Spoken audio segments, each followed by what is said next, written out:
Hello, welcome to the movie review channel. Please subscribe the channel and like the video. Let's go to the video. Panty and stocking with Garterbelt. Panty and stocking is the perfect example of something that I didn't know I wanted until I watched it.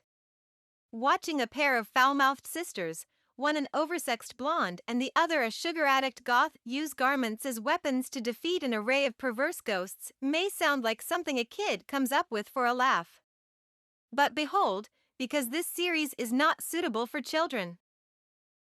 Story: Panty and Stocking with Garterbelt takes place in Dayton City, a city located between heaven and earth. The series follows the Anarchy sisters, sex-obsessed Panty, Arisa Ogasawara, and sweets-loving goth girl Stocking, Maria Ise, two angels that have been expelled from heaven.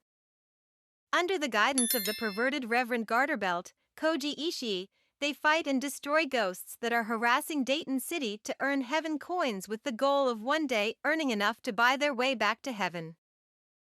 By keeping its main cast relatively small, Panty and Stocking with Garterbelt gives the series plenty of time in just 13 episodes to explore the characters' lives, pasts, desires, and so on.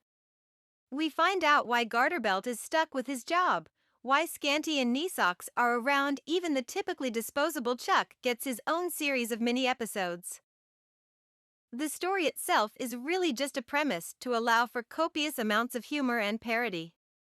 Just like with the animation style, the humor and writing takes a lot of inspiration from adult American animated shows, especially the crude and raunchy humor made famous by shows such as South Park and Drawn Together. And yes, it's a Japanese animation pretending to be American, but who cares? I wish it had a second season. But it's already been 10 years, so no second season, I assume, unfortunately. Anyway, the show relies heavily on this type of humor with plenty of toilet humor, sex jokes, profanity, and just an all-around sense of irreverence. I found that this type of humor to be absolutely hilarious that never takes itself seriously. It is a great show to watch just to get some laughs. Also, again as a result of its Western inspiration, the show contains many parodies and references to Western media. These run the gamut from 2001, A Space Odyssey, Ghostbusters, Transformers, among many others. It's certainly not for those who don't consider profanity funny. This show is loaded with it, and I promise you that you'll probably find at least one part of it that will make you cringe. It's vulgar, rude, crude, and outlandish, but if you come to love it, that's probably why you love it.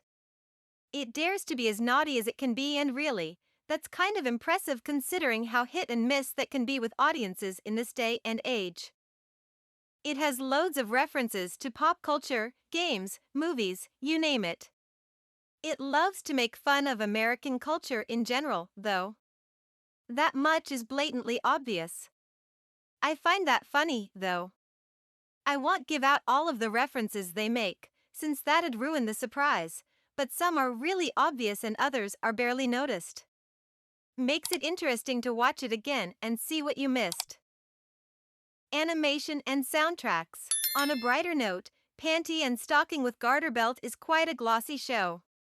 The art style is a mishmash of anime meets Craig McCracken meets Jonan Vasquez, and it works wonderfully. The color scheme is loud and vibrant, and the character designs distinctive and cute in a chunky sort of way. The animation isn't always smooth, but it never looks cheap. When action scenes begin, there's actual animation. And don't forget Panty and Stocking's infamous weapon transformations, where they suddenly look more like typical anime girls, which soon became a big hit on Japanese image boards. I believe the colors and art style were made to mimic Western cartoons like old-school Powerpuff Girls or Invader Zim. Things of that nature. Nostalgia overload. The music, performed by famous M-Flow composer Taku Takahashi, consists of fantastic, incredibly catchy electronica. I adore this show for is the music. It has the catchiest songs I've ever heard in an anime before. Every time Fly Away plays, I have to start bobbing my head. Can't help it. You'll have to listen for yourself to see. You can tell that they put a lot of work into the music and it's definitely appreciated. The characters are all very unique in this, and the dialogue between them is the best I've ever seen in an English dub. It's so fluent and delivered perfectly. Makes the already vibrant characters even more vibrant. The English dub is far better than the sub on this one, for sure.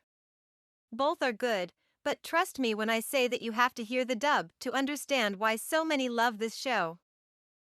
All in all, I'd recommend this show to anyone that wants hours upon hours of laughs, and it's a blast to watch with that best bud of yours that you share your dirtiest jokes with. Just keep this one away from the younger ones. It's way too much for them, trust me. Talk about your It may look like an old kids show, but it isn't in the slightest. That's me. Thank you for staying with us until the end of the video.